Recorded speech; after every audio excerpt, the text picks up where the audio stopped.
Gentlemen, welcome back to Starcasting Remarks. The Stars return from a little bit of a disappointing finish trip, but they get right back to business here in the States. They take down the Chicago Blackhawks 3-1. I'm Chris with my brother James. James, how do you think that went? I mean, it's weird because it's almost the exact copy of the last game we had against them 12 nights ago, where the Stars kind of just dominated for a really long time, and in the third period, Chicago just had a really good period. So, kind of a weird one to see happen again, but the same result as well in a Stars win. Yep, I was gonna say I had to double check and make sure that Victory Plus wasn't showing a rerun of the last game against Chicago because it was exactly the same, except each team scored one less goal. Is pretty much what it came down to. So really weird there. But yeah, I agree. A win is a win, especially against the Blackhawks. They played well for the majority of the game. Maybe not the full 60, especially in the beginning of that third period, but you played good for the majority of it. And especially Jake Ottinger, after having his first rough start of the season in Finland, that bounce back game for him was absolutely fantastic and exactly what we wanted to see. Yeah, he was saving shots that he didn't even see. I mean, that's the type of thing when Otter is on, he's always in the right position, so the puck just hits him, and that's what was happening tonight. And that's probably what he's best at in the world is positioning. I mean, he's a big goalie. He has a large frame, and he knows exactly how to use it, how to get in those positions to stop fluky goals like that from going in. And he's fantastic at that. He did it a lot tonight, and he was very good again, even making some scrambly saves to make sure the Hawks didn't have too much life. So yeah, another great game by Otter. He's having a crazy start to the season, and especially after we finally saw a chink in his armor in that game in Finland, to see him just get right back to business, doing what he's done the whole start to the season. It's exactly what we want to see. He was fantastic tonight. Yeah, absolutely out of his mind. We'll get into the goals. Stars great first period. I mean, we've already talked about it. First two periods, Stars dominated. They dominate the first period. Should have scored more, but they do get one from Sam Steele, who gets on the board. He's elevated a little bit in this lineup due to Marchment being out, and he gets on the board in the first period after a good keep by the Stars home boards, and then a good pass by Logan Stankoven, who's racking up quite a few assists this season. Yeah, I mean, Steele looked good tonight. He played really well in his elevated role on that second line with Sagan and Duchesne. He did a really good job filling for Marchment. Yep, and we've talked about that's just a testament to how deep the forwards are in this team. We feel like Dodonov and Steele can play in the middle six role just fine and not miss a beat. And I mean, heck, we've seen Sam Steele play on the top line for a couple of times throughout his tenure with the Stars too. So that's probably not the ideal spot for him, but he definitely has the skill and the speed to play on those higher up lines, him and Dodonov both. And that's one of the great things about this Stars team is even if one of our better players is knocked out, we have a guy that can fill in that we feel real comfortable with. Yeah, and Steele really did. He had a great night. I mean, he was all over the place. His hustle was really evident tonight, and that's probably his best thing. Similar to Stankoven, the hustle's insane.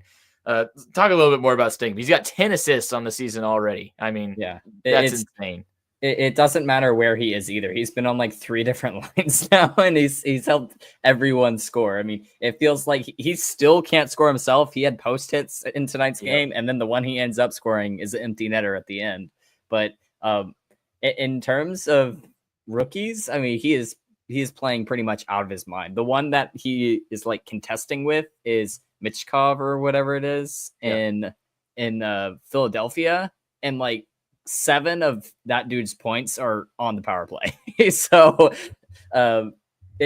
Johnston is just, or sorry, Stankoven is just playing out of his mind right now. I mean, he's on a point per game pace. Yeah. You can't really get that much better. Picking up right where he left off last season, which I mean is probably shocking to us. he picked up more, in my opinion. I mean, he had a really strong burst of offense when he first got into the lineup, and it kind of tapered off. And he's been super consistent to start the season. Speaking about super consistent to start the season, Tyler Sagan with the goal in the second period. That's 6 for Sagan. And a lot of people are saying online, and I kind of starting to agree with them. Sagan's honestly our most consistent scorer to start the season. Yeah. The reason for that is the 40 shot percentage that he had. Every time he takes a shot, it goes in, essentially.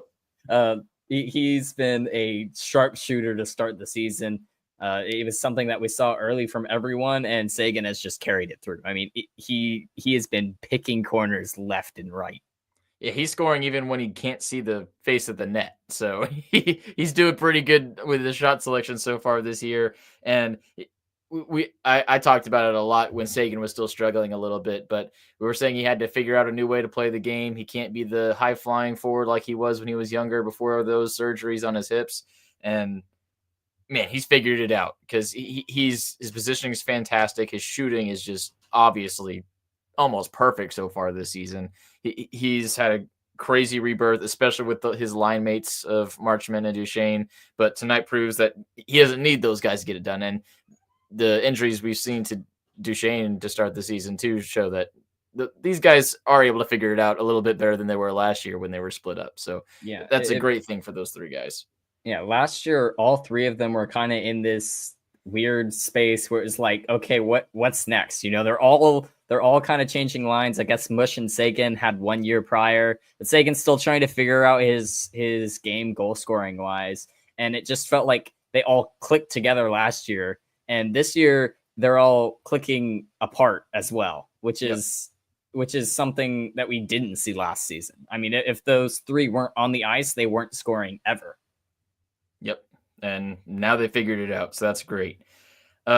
One negative we'll jump into. These first two periods of Stars were killing them. I mean, I think they had over 30 shots and allowed how many 15. was it? They were out shooting them by 2. So 2-1. The fact that the game was only 2-1 is not great, I would say. I mean, you got to pile them on, especially against these lower seed teams, I would say, just to make sure they don't have hope. I mean, give credit to the Hawks goaltender, but I don't know. You got to find a way to beat him. This guy's not Connor Hellebuck.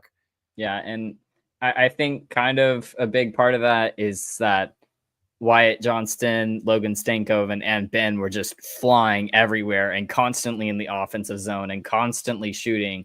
And it just feels like Johnston could not buy a goal right now. It's the weirdest thing ever. It gets blocked weirdly, or he's like a half second late to it, or it's just missing by like 2 or 3 inches, paints the glass. Johnston's definitely in a slump right now, which is it's the first time really he's been in this big of a slump, because even when he had one last season, you could still see like he was still looked fine offensively, but it's felt a little off the past couple of games for him, I feel. I agree. I would say probably the start to the season has felt a little off, especially that's kind of rough thing to say though, because it's compared to his playoffs where he was the Stars' best forward for the majority of the playoffs. So that's probably a little bit of a unfair comparison on my end, but it looks different. It looks very different for Johnson so far this year, and hopefully he can just get it figured out. Forgot to mention on the Sagan goal, Steele had the secondary assist on that one. That gets him to 2 points on the night. He finishes as your first star. Just even more credit to him. Like you said, James, he was fantastic tonight. Stepped into that elevated role great. The Stars know he can do that, and obviously they have the confidence that he can, and he gives them more confidence after this too. Yeah, and I kind of want to talk about the person who got the primary assist on Sagan's goal was Niels Lundqvist. He had a fantastic game, dude. I mean, that's the best I've seen him play ever, in my opinion. I mean, he had great defensive plays and he had the great offensive plays. And on Sagan's goal, he's the one rushing it in, and he kind of gets lucky on the primary assist pass because the pass was meant for him and it hit his stick and went straight to Sagan.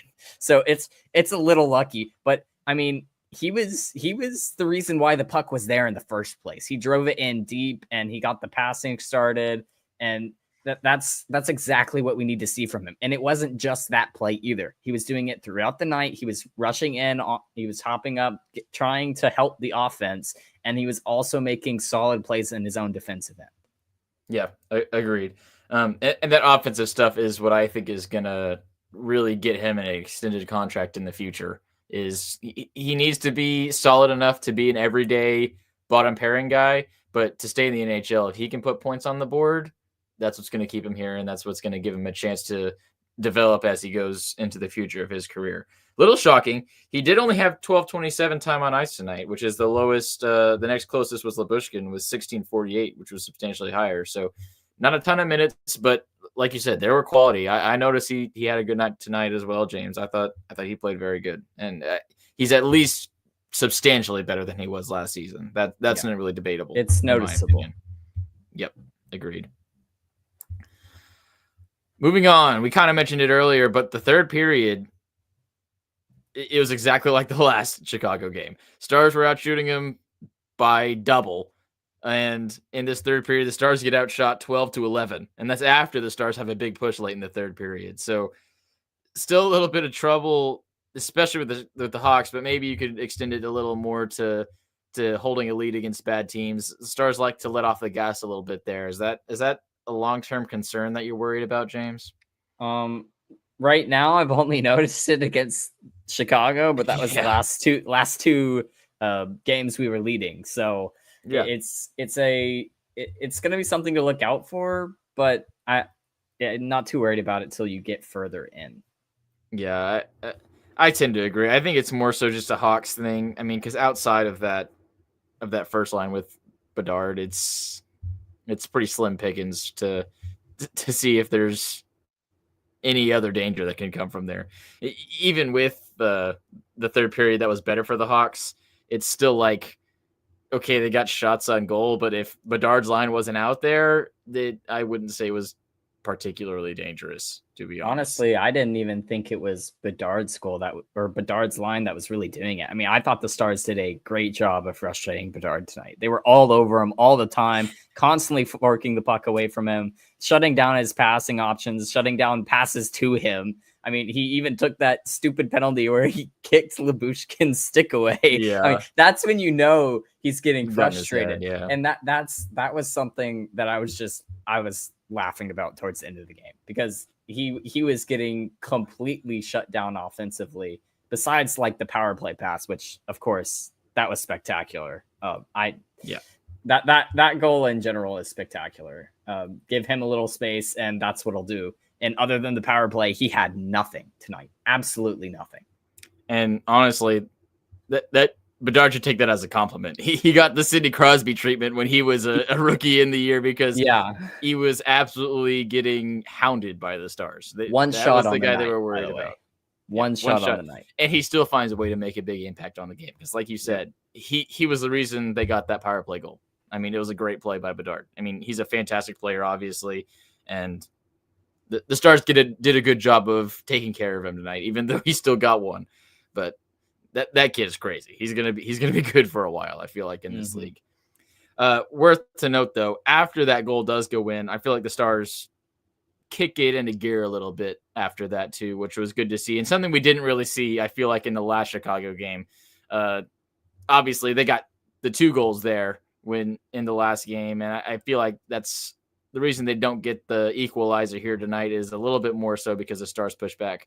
I especially felt that from Stankoven and Ben and their line. Yeah. So I think it's apt that they get the empty net goal. I think that was deserving. Yeah.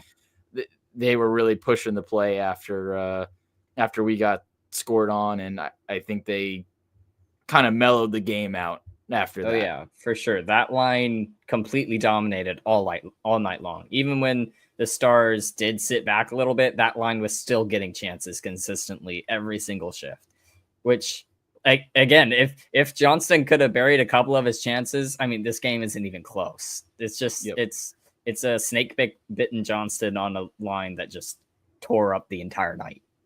Yep. To finish it off, we'll talk a little bit more about Otter too. We'll bookend it with him. 25 saves on 26 shots, a .962 save percentage. Just another fantastic night from that guy. And like we said in the beginning of the show, he's had an incredible start to the season. The Stars have started okay. I wouldn't say the Stars in general have just been a top of the line team like we are in the standings right now. But thanks to how great Ottinger has played, he's made us look like we thought the Stars would be this year. So once that offense picks up, and if Otter can stay in this zone that he's in right now, the Stars are going to be a really scary team, and we're going to climb further than just top 10 in the league. We're going to be right there pushing for the President's Trophy is what I believe. So, yeah, Otter was completely out of his mind. I mean, and really, he didn't need to be till the third. But when the Stars were breaking down, he was there every single time, and he had some stupid cross crease saves that normally should never happen, especially when you're cold like that. I mean, it's hard to stay in games like that, but he stuck with it, and then in the third, just showed exactly why he got the contract that he's going to be playing on next year. Yep. I'm going to throw this curveball at you here, James. We got a question from Brooke and Michael. Where is Robertson? And I'm throwing that one up there because I saw some talk on social media too, a couple of times from people saying Robertson's not having enough effort. Maybe there's just not showing up the way we thought. He is 6th in the Stars on points, which he's been our top scorer the past 2 years by a pretty good margin. So to be outside the top 5 to start the year and behind the top point pace by almost double to Matt Duchene's 15, should we be worried about how slow of a start he's having? I really think part of it is just indicative of trying to find that new line mate. I mean, that is something that is going to be weird for him. He's never not played with Hintz and Pavelski. That's been his whole career so far, is playing with Hintz and Pavelski.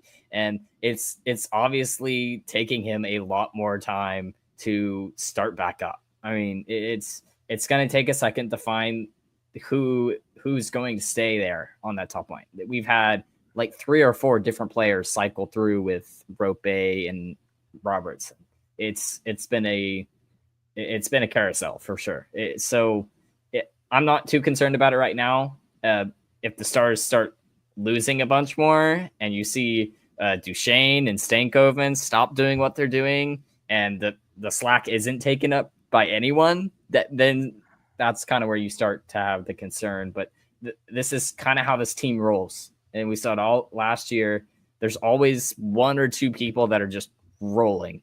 And at some point, they're going to stop and someone else will pick it back up. And one of those times, or multiple of those times, it's going to end up being Robertson. Yeah, I think it's worth being a little bit worried about. I mean, we talk about the offense being a little slow to start this season. We're not scoring as many goals as we'd like, especially in a game like tonight where we're dominating the game. We just need someone to execute, put a puck in the back of the net. A lot of times you would look upon Rope and Robertson to bring that. And yeah, it's not been the same. They haven't been the top line for us. I mean, to say the least. The Duchene line has definitely been the Stars' top line for production so far this year by a pretty good margin. So I think it's worth being a little bit worried about. Like you said, winning covers a lot of hurt. So as long as you're winning, I don't think it's going to cause anybody to really hit that panic button, but it's something to keep an eye on. And I agree. I think it's more so a line issue than just Robertson or just Rope, because both of those guys, they exploded onto the scene when they started playing with Pavelski as well. I mean, they all clicked together, kind of similar to the Duchene and Sagan and Marchment line. I mean, they clicked and they took off. Same thing for our top line when we had Pavelski. But these guys, we know they're good enough to put up points with a guy other than Pavelski on there. They did it during the playoffs. So, like, as much as we love Pavelski, he wasn't really there when the playoffs were going, and Robertson and Rope were still scoring goals. So they can figure it out, but they just got to do it. And that probably is something that should be said tonight too, is that line, the top line with Rope, and Dodonov got kind of stunk. I mean, they did not get a lot of offensive zone pressure on a team that is completely inferior to them. I mean, Robo and Hintz are better than anyone on the Chicago Blackhawks. That's just true from a night to night basis. And they didn't prove it at all, and they looked invisible for most of the night. Yeah, and I'm gonna be a little brutally honest here. I really don't like Dodonov on that top line. I think he hasn't looked really good at all. And with Steele doing what he just did, maybe Steele gets a chance up there again. I mean, honestly, he had a great night.